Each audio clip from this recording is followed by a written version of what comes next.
Bismillahirrahmanirrahim. Alhamdulillahirabbil alamin. Wassalatu wassalamu ala asrofil anbiya'i wal mursalin sayyidina wa habibina wa syafi'ina wa maulana Muhammadin wa ala alihi wa sahbihi ajmain, amma ba'du.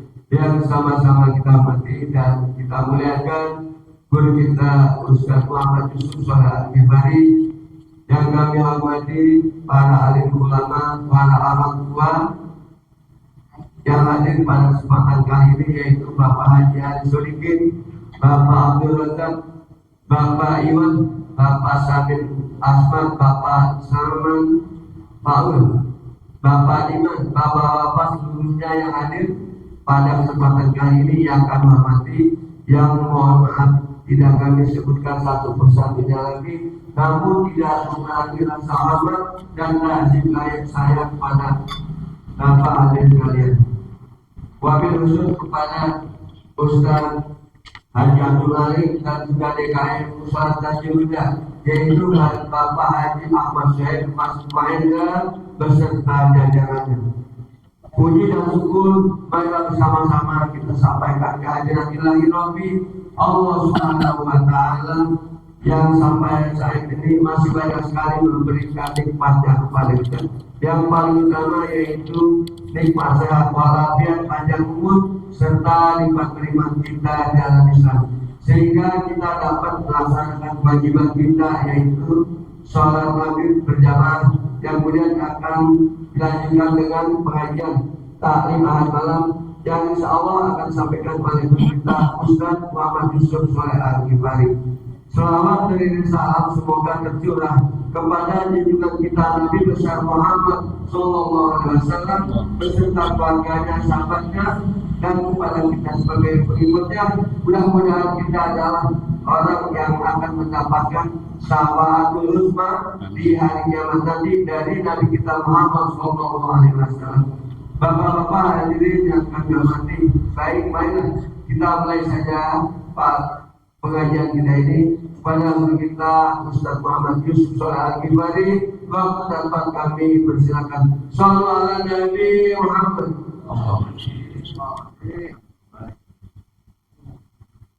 Assalamualaikum warahmatullahi wabarakatuh. Al-Fatihah ila hadratin Nabi Muhammad sallallahu alaihi wasallam wa ala alihi wa azwajihi wa dzurriyyatihi wa ahli baitil kiram. Summa al-Fatihah ila ruhi ikhwani minal anbiya wal mursalin wa awliya wa syuhada'i was salihin wa sahabati wat tabi'in wal ulama'il amil wal musannifin al mukhlisin bi hadzal kitab. Anna Allah yaghfir lahum wa yarhamhum wa yu'li darajatihim fil jannah. Sayyidillahi lahumul Fatihah. A'udzu billahi minasyaitonir rajim. Bismillahirrahmanirrahim. Alhamdulillahi rabbil alamin arrahmanir rahim maliki yaumiddin. Iyyaka na'budu wa iyyaka nasta'in. Ihdinas siratal mustaqim. Siratal ladzina an'amta 'alaihim ghairil maghdubi 'alaihim waladdallin. Alhamdulillahi rabbil alamin wassalatu wassalamu ala asrofil anbiya wal mursalin sayyidina wa habibina wa syafi'ina wa maulana Muhammadin wa ala alihi wa ashabihi ajma'in, amma ba'du. Para alim ulama, para hujjaj, para asatiz, para sesepuh, para tokoh masyarakat yang mulia yang sama-sama kita hormati, Al-Ustaz Zainal Arifin, Al-Ustaz Baihaqi, Bapak Abdul Rajab, Bapak Haji Abdul Malik, Ketua DKM Salat Tanzil Huda, Bapak Haji Ahmad Syed Mahendra beserta seluruh jajarannya. Tokoh masyarakat kita ada Bapak Haji Haidar, Bapak Ali Sadikin, segenap jamaah yang dimuliakan Allah Subhanahu wa Ta'ala. Pada kesempatan yang mulia ini saya dipercaya untuk menyampaikan materi pada kesempatan menggantikan Al-Ustaz Basuki Rahmat yang posisi beliau lagi kurang sehat.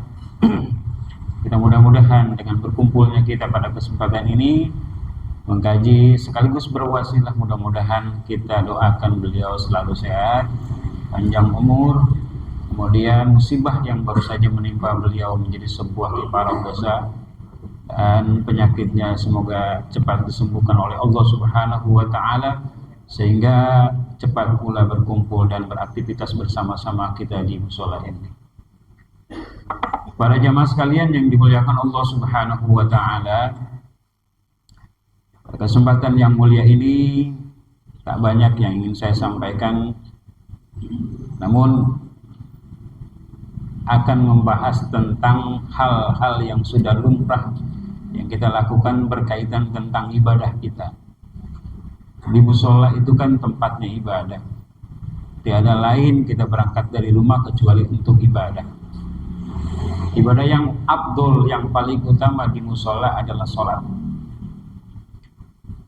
Sekian tahun, sekian lama kita sering melakukan sholat, namun kadang-kadang karena keterbatasan pengetahuan dan ilmu kita, akhirnya ada juga hal-hal yang terlewatkan atau yang disebut oleh para ulama mufsidatus sholat, atau hal-hal yang merusak nilai-nilai sholat.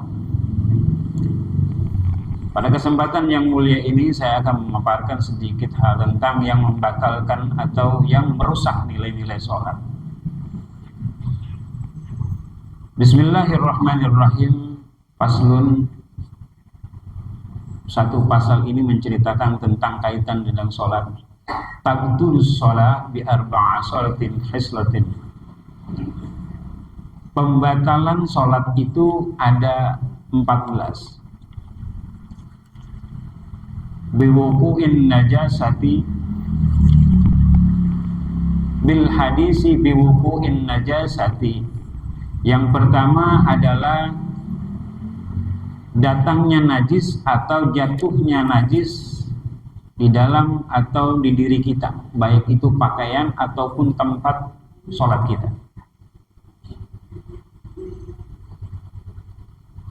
Satu contoh misalnya ketika kita sudah takbiratul ihram, tiba-tiba cecek berak, tak nempel di situ, maka di situ kita sudah tidak sah sholat. Tapi ada yang membolehkan bahwa ketika tai cecek itu langsung kita buang dan tidak meninggalkan bekas, karena mungkin beraknya mungkin kemarin ketiup angin jatuh, jadi pas banget nempel di sini kering.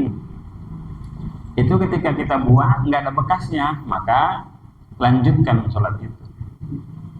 Tapi kalau baru keluar kan masih basah nempel di sini, maka disimpulkan membekas di sini adalah najis yang sempurna membatalkan sholat. Atau yang kedua, memang datangnya najis itu dari dalam diri kita. Seperti apa di sini? Biwuku'in najasati illam talqa halan min ghairi hamdin. Kemudian kedatangan najis itu kita tidak sadari. Kita nggak tahu bahwa di kepala kita atau di baju kita nempel atau jatuh tai cecek. Sadar-sadar kita ketika salam, assalamualaikum warahmatullahi, ternyata ada tai cecek. Ini kalau kita yakin itu kering, maka bisa dianggap sah. Tetapi kalau itu basah, maka walaupun kita sudah selesai, wajib diulang lagi karena sudah rusak. Yang selanjutnya adalah apabila najis itu datang dari dalam diri kita. Contohnya kita kentut lah, kentut itu pasti batal, mau dikit misalnya gitu kan, batal.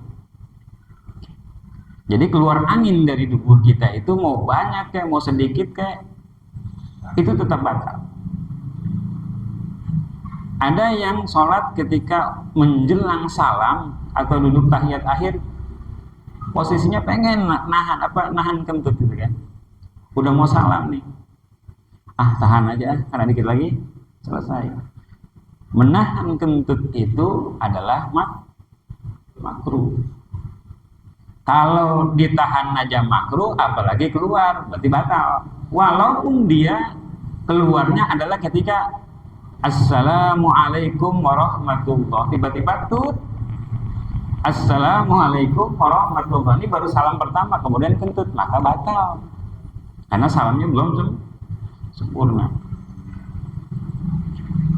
Jadi menahan kentut berarti memang makruh. Kalau sampai nggak bisa ketahan berarti batal gitu. Kalau kira-kira masih banyak waktu, batalin aja, wudhu lagi gitu. Tapi kalau kadang-kadang waktunya sudah mepet, ada juga kalau misalnya sholat maghribnya 5:30 misalnya, 5:30 mepet-mepet, pokoknya kalau salam udah azan maghrib, maka ada yang membolehkan hal itu karena memang sudah sangat mepet waktunya. Dua hal yang tadi dibahas adalah jatuhnya najis dari luar atau dari dalam, itu semua membatalkan sholat kita. Atau yang dari luar, contohnya lagi adalah bulu raron. Bulu raron itu adalah kullu ma yaqta'u minal hayy fahuwa mayyitun. Segala sesuatu yang terpotong dari yang hidup. Raron kan hidup kan, ketika terbang karena banyaknya dia lama-lama putus, ngampar-ngampar di sini nih, di bulu, di karpet bulunya. Kemudian kita wudhu, basah kan, kita injek nempel dia. Maka ketika kita sholat, di tengah-tengah sholat kita sadar bahwa di situ ada najis, ada bulu raron itu, maka wajib kita batalkan. Kemudian nggak perlu wudhu sih, buang aja tuh bulu raronnya, kemudian sholat lagi. Karena bulu raron itu najis. Itu setiap sesuatu yang terpotong dari yang hidup, mayit, bangkai sebutnya. Kullu ma yaqta'u minal hayy fa huwa mayyitun. Setiap segala sesuatu yang terpotong dari yang hidup berarti dia adalah bangkai. Tuh. Ini hati-hati kalau musim hujan banyak raron nih, ya dibersihin. Kemudian yang kedua,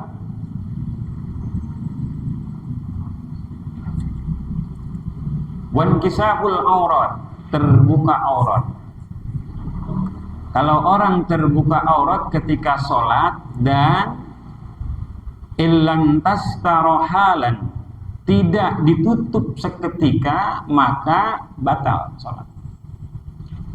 Mana batasan aurat laki-laki ketika sholat? Adalah dari bawah pusar ke dengkul. Sebenarnya itu batasannya. Jadi dari pusar ke dengkul itu adalah batasan aurat sholat. Kalau itu nampak kelihatan, baik bagian depan ataupun belakangnya, terlihat oleh orang lain ataupun terlihat sama kita sendiri, maka kalau tidak ditutup ketika itu juga, hitungannya 1, 2, 3 detik lebih. Tidak ditutup, maka batal sholatnya. Bagaimana ada orang yang sholatnya biasanya yang suka ngerokok nih, yang suka ngerokok, dulu saya juga ngerokok. Ketika ngerokok itu kan pada bolong nih. Udah bolong ya Pak Iwan ya, aduh bolong di situ. Pas lagi atahiyat ternyata pas banget di dengkul di sini, kemudian bolong. Langkah yang tepat untuk menyelamat sholat adalah tutup dengan tangan, tutup lubangnya. Kenapa? Karena kalau lewat dari 3 detik tidak ditutup dan itu kelihatan nyata, maka batal. Cuman ketika lagi diangkat nanti kan kelihatan lagi. Jadi sholatnya sibuk ngurusin aurat kalau gitu. Makanya bagi yang sering ngerokok, ini anjuran aja sih, biar jangan sampai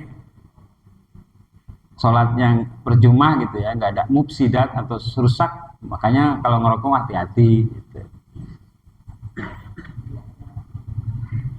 Yang selanjutnya, kalau kita lagi sholat kemudian angin, misalnya angin nerpa niup sarung kita dari bawah, megar kan. Kita tutupin begini nggak bisa, masih megar belakangnya. Kita begini bisa, nggak pakai sedekap dah. Maka ketika usaha kita untuk menutup aurat itu tidak juga tertutup, maka lebih baik dibatalkan. Jadi kalau aurat lama kelihatannya 3 detik lah hitungan, tidak ditutup maka batal. Itu berarti kelihatan aurat. Ada juga ketika sujud, ini maaf yang sarungnya agak tinggi, sama kita sih nggak kelihatan, tapi sama jamaah yang lain yang belakang gitu. Ketika kita sujud karena sarungnya terlalu tinggi, bagian paha bawah kelihatan sama jamaah yang lain, maka jamaah yang lain wajib negurnya gitu. Kasihan masalahnya, kelihatan sama orang, berarti kan udah auratnya kelihatan. Makanya yang pakai sarung tinggi-tinggi usahain celana dalam lapisin, celana dalamnya yang di bawah dengkul, biar apa, ketika sujud pun nggak kelihatan gitu. Itu saking hati-hatinya kita. Kemudian yang selanjutnya, yang ketiga, wanutku bi harfaini au bi harfin mubhimin amdan. Ketika sholat berucap lebih dari 2 huruf atau 1 huruf yang bermakna, maka itu membatalkan sholat.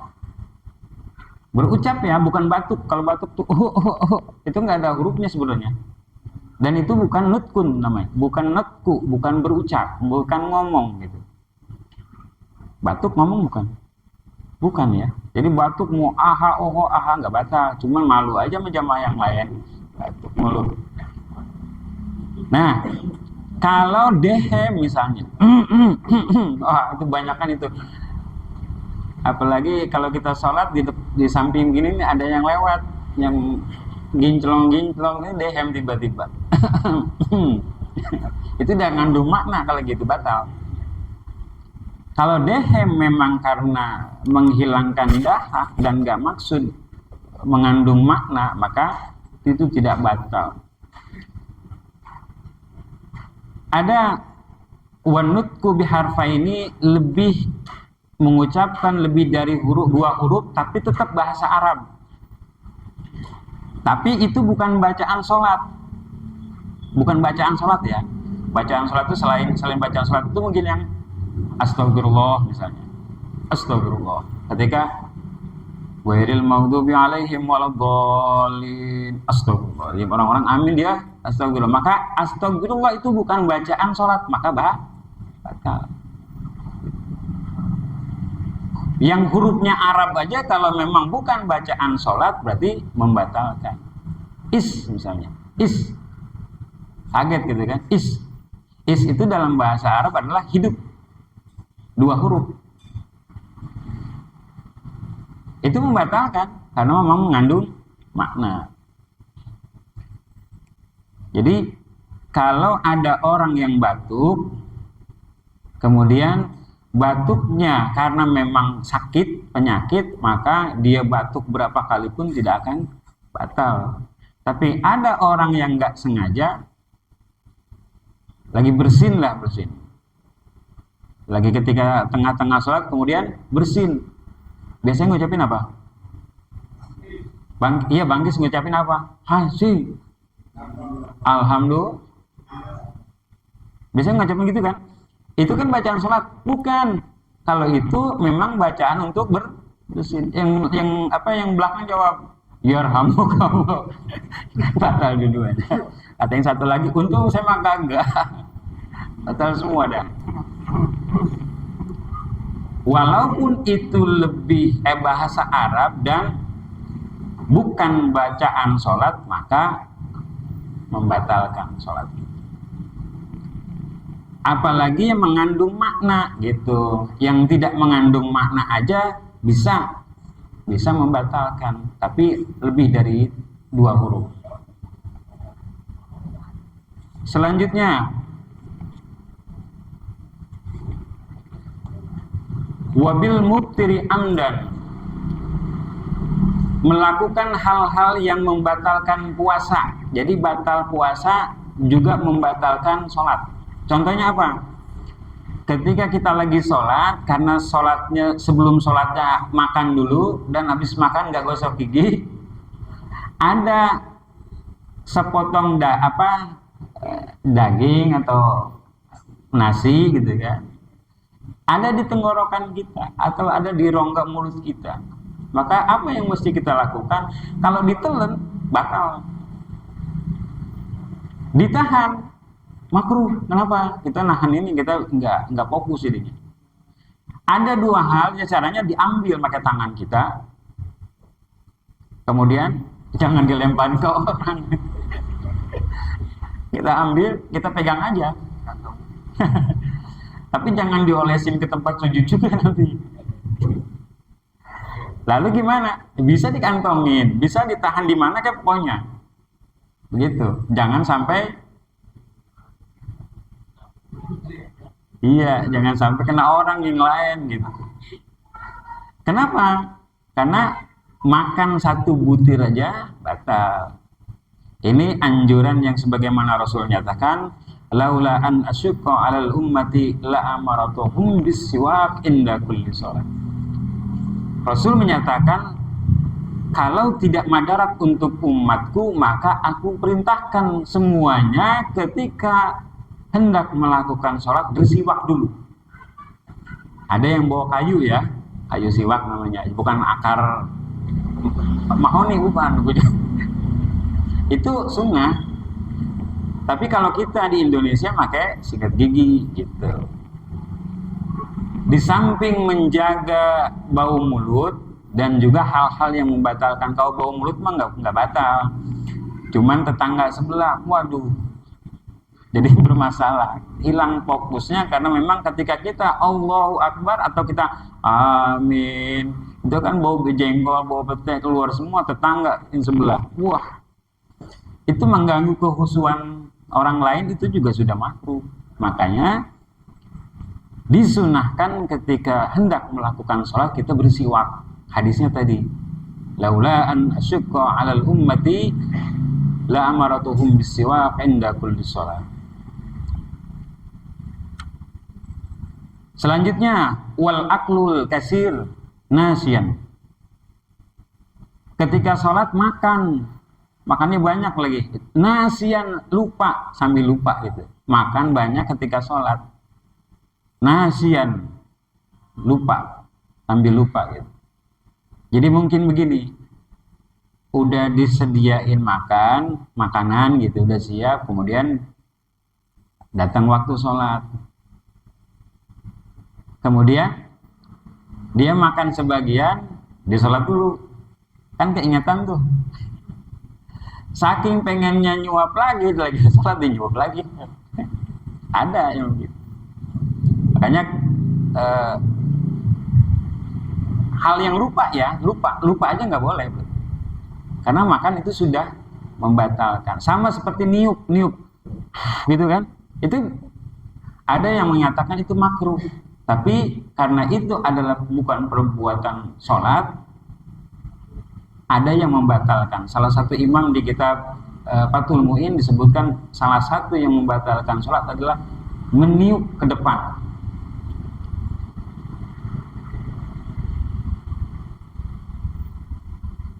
Ya, jadi mau makan dikit, mau makan banyak dalam sholat itu jelas batal. Di sini jelaskan kalau makan banyak dan lupa itu juga termasuk batal. Kemudian selanjutnya, wassalasati harakatin mutawalliyatin walau syahwan. Yang keenam, batalnya sholat seseorang apabila dia bergerak 3 kali berturut-turut. Wasalasatin harakatin mutawalliyatin walau syahwan. bergerak lebih dari 3 kali walaupun dia lupa. Ini ada yang mengatakan dua gerakan. Contoh. Ketika, maaf ya, saya diri ya. Ketika habis ruku misalnya, kita ruku ini, Sami Allahu liman hamidah, maka tangan ini bergerak, maka ini batal. Bagaimana menghindarinya? Ada 2 hal. Ketika Sami Allahu liman hamidah, ada yang ke sini menghindari gerakan, ada yang menaruhnya di sini. Kalau ini bergerak, ini 2, ke sana 4, kan 2. 1, 2, 1, 2, udah 4, udah batal semuanya. Sami Allahu liman hamidah. Nah, ini batal ini. Makanya hati-hati, ada jalan yang di solusinya gitu ya, diperintahkan ketika Sami Allahu liman hamidah boleh ke sini lagi kembali, menghindari gerakan yang ini bukan gerakan sholat. Atau yang selanjutnya, Sami Allahu liman hamidah, kemudian dari sini ngangkat sarung, set gitu kan, kita bisa dulu ngangkat sarung. Kalau memang gerakannya sampai menggerakkan ini, itu membatalkan gitu. Makanya kita kalau sarung itu cukup ditekuk aja, jangan pokoknya sholat itu adalah aqwalun wa af'alun mahsusatun muftatahatun bitakbir wa muhtatamatun bitaslim. Artinya adalah sholat itu adalah perbuatan, gerakan, kemudian ucapan mahsusatun yang ditentukan. Jadi kalau ada gerakan yang bukan gerakan sholat, atau bacaan yang ucapan dan bacaan yang bukan khusus sholat, maka itu membatalkan. Muftatahatun yang diawali bitakbir, dengan takbir, kita awal sholat kan dengan takbir. Wa muhtatamatun bitaslim, dan diakhiri dengan salam. Itu definisi sholat. Indonesianya adalah sholat itu adalah gerakan dan bacaan yang khusus, yang diawali dengan takbiratul ihram dan diakhiri dengan salam gitu. Kalau gerakannya khusus tapi melebihi dari 3 gerakan, maka itu membatalkan. Apalagi gerakan-gerakan yang bukan gerakan sholat. Lagi sholat, lagi baca Fatihah, ada kupu-kupu lewat, wah, begini misalnya, mau ditepak gitu kan, itu bukan gerakan sholat. Kalau dia bergeraknya lebih dari 2 kali, maka batal. Kalau pegal, kan pegal nih kaki, Iya. ini benar gitu. Dibertekin gitu. Iya, spontan gitu. Di sini disebutkan walau sahwan, walaupun lupa. Kan, iya, kalau pegal memang termasuk juga darurat ya. Tapi kalau gerakannya lebih dari itu bisa membatalkan. Makanya kita boleh garuk-garuk boleh, tapi yang bergerak itu jarinya aja, jangan ininya. Garuk-garuk begini aja, jadi jangan begini-gini. Kalau gini-gini batal. Kalau jari itu mau 100 kali pun nggak batal. Makanya ketika ada sholat yang jarinya begini-gini nih, itu sebenarnya nggak batal, cuman ganggu orang lain. Ngapain sih begini-begini? Kita lagi, iya, yang begini-gini Pak, kan ada tuh, tahu model yang mana itu? Iya, yang sholatnya gini-gini. Katanya sih Sayyidina Ali pernah melakukan itu karena memang kekhusyuan orang itu ada di telunjuknya ketika sholat, digerak-gerakan, emang nggak batal, cuman yang di sampingnya jadi bermasalah, gregetan, kelihatan gitu kan, mengganggu tetangga, makruh hukumnya. Kemudian yang selanjutnya adalah wal wasibatul fahisah, melompat dengan lompatan yang luas. Lagi sholat lompat, Iya, lompatnya lebih dari barisan gitu. Maka hal itu bisa membatalkan sholat. Kalau kita jarang ya, kecuali ada gempa atau apa lagi. Kemudian wador bati wador batil mupritoh, artinya memukul dengan keras. Memukul apa kayak gitu. Ada orang lewat, misalnya kita lagi sholat, ada yang lewat, boleh dipukul memang. Jangan sampai lewat di depan kita, boleh. Tapi dipukul jangan sampai mati. Iya, ya dialangin aja begini boleh. Karena memang sholat di depan orang, lewat di depan orang sholat batasannya adalah ini. Jadi kalau ini nih ada garis ya, garis kaki kita, maka orang boleh ngelewatin asal di atas garis ini, boleh. Karena memang batasan untuk sujudnya itu. Jadi boleh ngelewatin itu. Yang tidak boleh adalah orang sholat situ lewat ke situ tempat sujudnya, itu nggak boleh.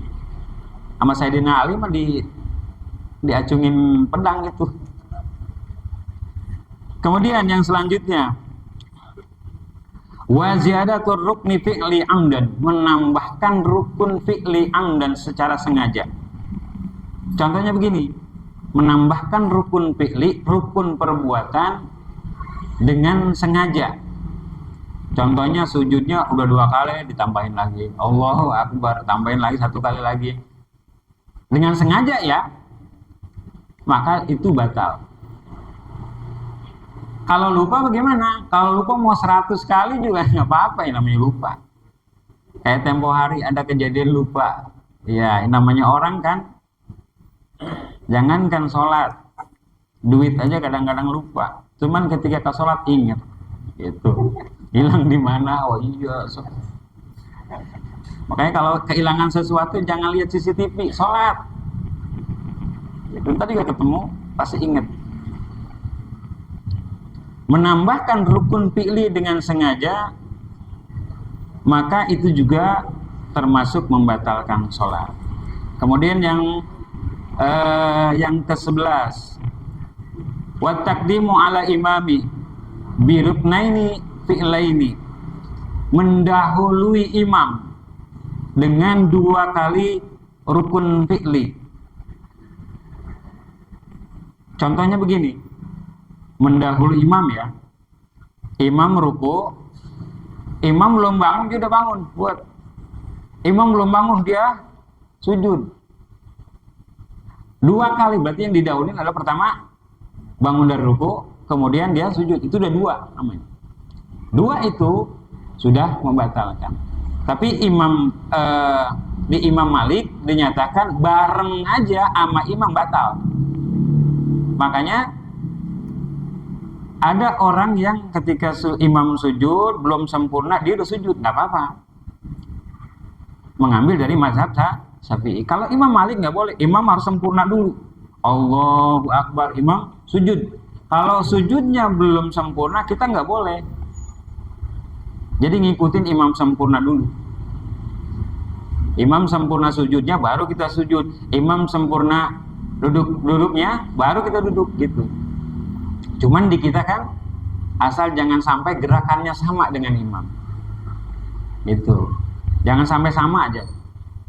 Karena kalau udah sampai sama berarti membarengi imam gitu. Nah, di sini yang dilarang adalah mendahului imam dengan 2 rukun fi'li. Lagi mana kalau membarengi artinya membayangi imam. Kalau membayangi imam sama dengan kayak imam juga, berarti dia bukan makmum, dia imam. Imam kedua berarti. Sedangkan dia niatnya makmum, maka tidak. Kemudian terlambat artinya waqtilafi bihima bighairi udrin. Terlambat dari imam ketinggalan 2 rukun fi'li ya. Imam ruku, dia belum ruku karena dia ngelesain Fatihah. Kemudian imam i'tidal, dia masih belum juga ruku. Kemudian imam sujud, dia masih diri aja maka batal. Sekali lagi, imam ruku dia masih baca Fatihah, imam tidak, dia masih baca Fatihah, dua tuh ya. Imam sujud dia masih diri juga, maka sholatnya dengan sendirinya batal. Kenapa? Batal dari apa nih? Batal dari berjamaah. Iya, batal dari berjamaah. Kalau dia rubah niatnya, oh saya mau munfarid aja, saya mau parokoh, maka sah, lanjutkan. Tapi jangan ngikutin imam. Karena kalau ngikutin imam udah batal. Makanya orang yang duduk di belakang imam ini yang controlling jadinya. Orang yang bukan duduk, orang yang berdiri di belakang imam pertama adalah orang yang juga paham tentang bagaimana kalau hal-hal darurat terjadi, dia langsung menggantikan posisi imam. Jangan yang di depan nggak ngerti, imam batal, dibingung sini. Kata imam sini saya batal. Lanjutin aja, dulu solo kayak kamu itu. Kalau nggak ngerti pasti begitu. Atau sini. Karena emang nggak pernah jadi imam, dia bingung. Waduh. Akhirnya apa? Semuanya yang di barisan pertama nggak ada yang paham. Terus imam udah batal, ngasih ginian ini cepetan pakai ini. Lama sholat itu meninggalkan satu rukun, maka sudah batal semuanya. Disitulah perlunya orang-orang yang di belakang imam itu minimal satu orang di belakang imam itu yang paham tentang cara mengimami gitu. Kemudian yang ke-13, niat membatalkan sholat. Niat membatalkan sholat. Wa niatin biqotis sholat. Niat sengaja membatalkan sholat. Contoh begini contohnya. Ketika dia lagi sholat, dia ingat, tadi wudu nggak ya? Gitu. Maka ketika dia meyakini bahwa dia belum wudu, maka dia harus membatalkan. Maka itu sudah batal. Jadi niat itu juga didukung dengan keyakinan yang benar gitu. Tadi wudu apa enggak ya? Kalau ragu-ragu lanjutin aja gitu.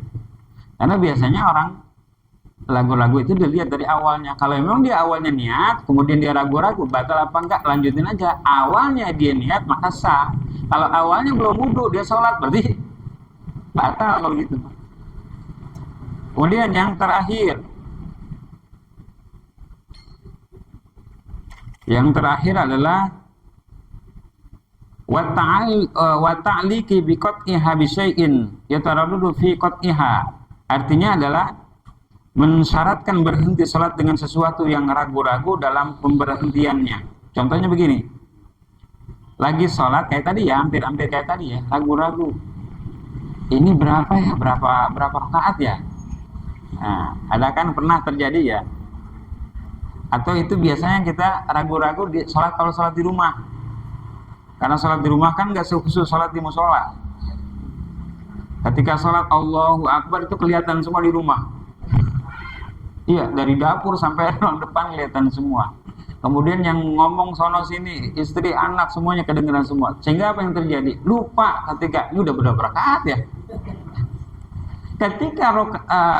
Ketika dia ragu-ragu, maka dia wajib menambahkannya. Misalnya udah rakaat keempat nih bener sholat asar, tapi dia masih ragu. Ini keempat atau kelima ya, maka dia wajib naik lagi. Setelah itu ditambahin satu rakaat, hitungannya sebenarnya 5. Tapi karena dia yakin bahwa itu adalah 4, dia wajib sujud sahwi di akhirnya.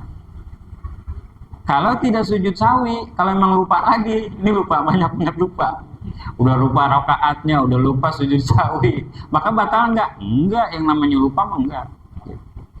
Jadi ini diantaranya hal-hal yang sering terjadi pada diri kita. Walaupun kita sering sholat, dari zaman dulu kita sholat, tapi tetap aja masih yang begini masih kita kerjain. Mudah-mudahan pada kesempatan ini, barangkali saya cuma ngingetin buat diri saya terutama. Umumnya mungkin jamaah, kalau memang ada hal-hal yang berkaitan tentang hal yang seperti itu, maka udah dapat keterangannya, udah dapat informasinya, lakukan. Demikian barangkali kalau memang ada yang mau ditanyakan silakan. Terima kasih. Nggak jadi.